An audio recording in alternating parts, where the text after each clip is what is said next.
Hai, apa kabar sahabat artikel view? Kali ini saya akan membacakan lanjutan alur cerita kisah CO muda berpura-pura culun. Tapi, sebelum mendengarkan kisah ceritanya, silahkan cari posisi yang nyaman dan jauhi keramaian. Dan jangan lupa pasang headsetnya. Dan inilah alur cerita kisah CO muda yang berpura-pura culun. Episode 400. Kisah CO muda yang berpura-pura culun. Bagi para pramugari itu, masih mudah berurusan dengan orang-orang ini dengan pikiran di kepala mereka. Bagaimanapun, mereka berada di industri jasa sendiri, dan orang-orang ini ingin mengambil keuntungan dari mereka. Kecuali itu sukarela, sama sekali tidak ada manfaat bagi siapapun. Tentu saja, ada juga beberapa orang yang telah menetapkan tujuan mereka dan memilih untuk mengambil inisiatif. Meski diundang oleh uang, bukan berarti setiap orang hanya memiliki ide untuk mencari uang, atau ingin menambah gairah hidup yang membosankan. Karena bagaimanapun juga, wanita juga manusia dan memiliki kebutuhan tertentu. Persyaratan pemilihan pasangan Ayuni sangat tinggi, jadi matanya tidak akan pernah tertuju pada pria-pria ini di klub malam. Setelah berurusan dengan beberapa laki-laki, dia kembali ke stan yang diatur oleh klub malam untuk beristirahat. Pada saat yang sama, seorang rekan lain bersamanya. "Rizka, kenapa kamu tidak bermain? Lihat betapa gilanya mereka." Ayuni melihat ke lantai dansa dan bertanya pada Rizka. Hampir setiap rekan dikelilingi oleh 3 atau 4 pria, dan mereka tampaknya tidak khawatir dihapus secara diam-diam, bersenang-senang. Rizka menyatukan kakinya, menunjukkan lekuk tubuhnya dengan sengaja, dan berkata, "Orang-orang ini bukan targetku." Ayuni tersenyum dan berkata, "Sebagian besar barang di sini semuanya ada. Jika kamu ingin menemukan yang cocok." "Target? Aku khawatir ini bukan tempat yang bagus." "Siapa bilang? Ketika kamu tidak bisa melihat terlalu rendah, kamu dapat menemukan dunia yang berbeda dengan sedikit mengangkat kepalamu," kata Rizka melihat ke lantai 2, tempat Ariel berdiri. Meski lampunya redup, wajah tampan Ariel tetap terlihat menawan. Ketika Ayuni mengikuti garis pandang Rizka, ekspresinya langsung menjadi heran. Sama seperti ketika Ariel melihatnya, Ayuni juga penuh kejutan. Jika hanya kebetulan mereka bertemu di rumah Nining, maka ini adalah Bandung. Bagaimana mungkin ada kebetulan seperti itu di dunia?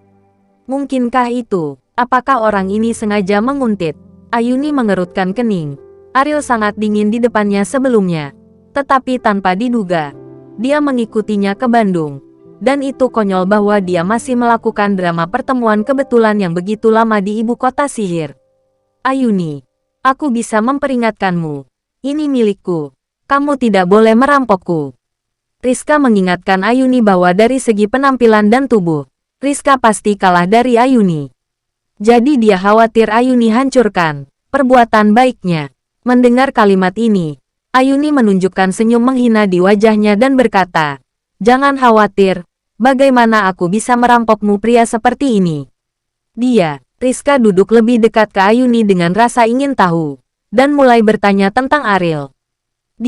Mata Ayuni menunjukkan penghinaan yang kuat, dan dia berkata, "Jika saya mengatakan bahwa dia hanya laki-laki tidak berguna yang dirawat oleh seorang wanita kaya, bagaimana menurutmu? Memfitnah target saya." Jelas Rizka tak percaya. Sudut mulut Ayuni menggambarkan senyum meremehkan yang kuat. Dia belum pernah melihatnya sebelumnya. Jika dia tidak menyaksikannya dengan matanya sendiri, dia mungkin akan sama tidak percayanya dengan Rizka. Tetapi kenyataannya adalah pria sampah ini tidak hanya didukung oleh seorang wanita tua, tetapi juga sayang sekali seorang pria ini menggunakan uang wanita itu untuk bermain di klub malam. "Aku sudah melihatnya dengan mataku sendiri. Apakah itu palsu? Dan tanpa alasan, mengapa aku harus memfitnahnya?" Ayuni mencibir. Mendengar ini, Rizka seperti bola kempes. Kepalanya terkulai. Dia menemukan target, tetapi dia tidak berharap dia menjadi pria tak berguna. Tidak heran dia terlihat sangat tampan. Jadi dia adalah simpanan, kata Rizka sambil menghela nafas. Ayuni tanpa sadar berpikir bahwa Ariel sengaja mengikutinya ke sini. Jadi pada saat ini, dia tiba-tiba berdiri dan berjalan menuju tangga di lantai 2. Ada penjaga keamanan khusus di pintu masuk tangga untuk mencegah beberapa tamu yang jarang masuk. Dan sekarang Ariel dan Bimo sama-sama berada di lantai atas. Penjaga keamanan secara alami tidak akan menunggu orang lain naik ke atas. Bahkan wanita pun tidak. Maaf, Nona. Lantai 2 adalah tempat pribadi. Keamanan menghentikan Ayuni dan berkata, tempat pribadi. Mendengar kalimat ini, Ayuni tidak bisa berhenti mencibir lagi. Pria ini menggunakan uang seorang wanita untuk membuat keributan di luar, dan dia sebenarnya memiliki status yang sangat tinggi. Sepertinya saya biasanya menghabiskan banyak uang.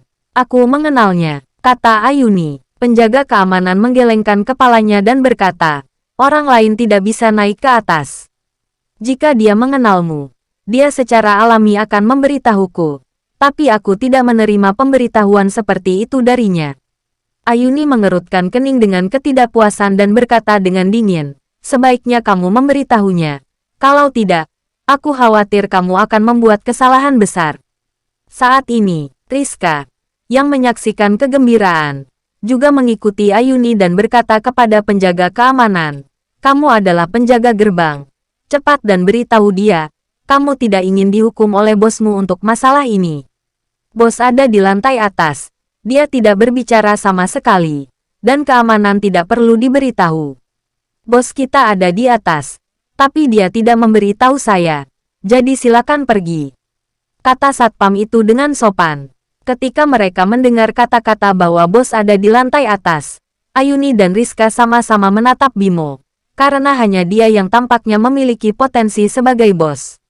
Tentu saja, di permukaan, Bimo memang bos dari klub malam. Berapa banyak orang yang tahu bahwa klub malam itu sebenarnya milik Ariel?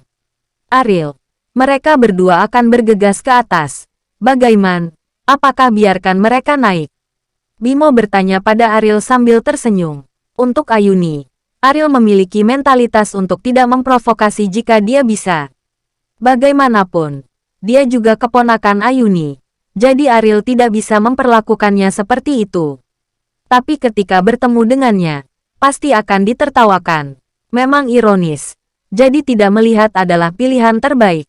Jangan lepaskan, kata Ariel ringan. Hei, sangat sulit untuk menghancurkan bunga. Jika aku memiliki kecantikan seperti ini, aku akan, kakak iparku bisa melihatmu dari langit dan berbicara omong kosong. Jadi kamu tidak akan takut guntur dan kilat. Ariel menyela kata-kata Bimo. Bimo tanpa sadar mengecilkan lehernya. Hal semacam ini, saya lebih suka mempercayainya.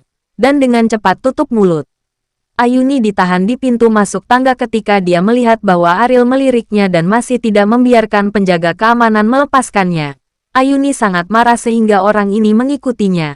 Apakah dia hanya berpura-pura menjadi dingin dan dingin? Ayuni dengan marah kembali ke standnya dan berkata, apakah pria tak berguna seperti ini mencoba menemukan rasa keberadaan untuk dirinya sendiri? Apa maksudmu? Rizka di samping bertanya dengan tidak dapat dijelaskan. Ayuni mendengus dingin dan berkata, dia sengaja mengikutiku ke Bandung hanya untuk menemuiku. Tapi sekarang dia sengaja tidak melihatku. Bukankah ini mencari rasa keberadaan? Rizka tidak melihatnya. Tidak tahu masalah Ayuni antara Ariel. Jadi kata-kata Ayuni membuatnya merasa sangat memanjakan diri. Apakah berada di klub malam yang sama pada saat yang sama menguntit? Bagaimana jika itu hanya kebetulan? Mungkin kebetulan. Aku melihatnya. Dan dia sepertinya tidak tertarik padamu. Kata Rizka santai. Ayuni tidak berpikir itu kebetulan sama sekali. Bagaimana mungkin kebetulan seperti itu terjadi sehingga Jakarta dan Bandung terpisah agak jauh? Lihat, percaya atau tidak, dia akan mengambil inisiatif untuk datang kepadaku nanti. Kata Ayuni tegas. Jika kamu tidak percaya, bagaimana kalau kita bertaruh? Apakah kamu berani? Rizka dengan sengaja mengatakan dengan sedikit provokasi. Dia baru-baru ini menyukai tas baru dan khawatir tidak ada yang akan membayar. Tas jelas tidak murah. Tapi ini tentang martabat. Bagaimana bisa Ayuni mundur? Dan dia langsung setuju. Pemandangan di lantai 2 luas. Dan kamu hampir dapat melihat seluruh klub malam. Mata Ariel tidak pernah tertuju pada Ayuni sejenak. Karena dia benar-benar tidak tertarik pada wanita ini. Apakah kamu memperhatikan bahwa ada sesuatu yang salah malam ini? Ariel tiba-tiba berkata kepada Bimo. Bimo masih berdoa di dalam hatinya, mengakui kesalahannya kepada istrinya yang sudah meninggal. Dia benar-benar takut istrinya di langit akan marah dengan omong kosong tadi. Jadi dia tidak melihat ada yang salah dengan apa yang dikatakan Ariel. Ada apa? Bini bertanya dengan curiga. Ada beberapa orang yang duduk di sana. Sepertinya mereka tidak datang ke klub malam. Tetapi mereka telah melihat situasinya. Ariel menjelaskan. Mungkinkah targetnya belum ditemukan? Dan mereka membuat pilihan. Ini seperti pemburu yang menunggu mangsa. Dan dia tidak boleh menunggu dengan tenang, kata Bimo sambil tersenyum. Bersambung.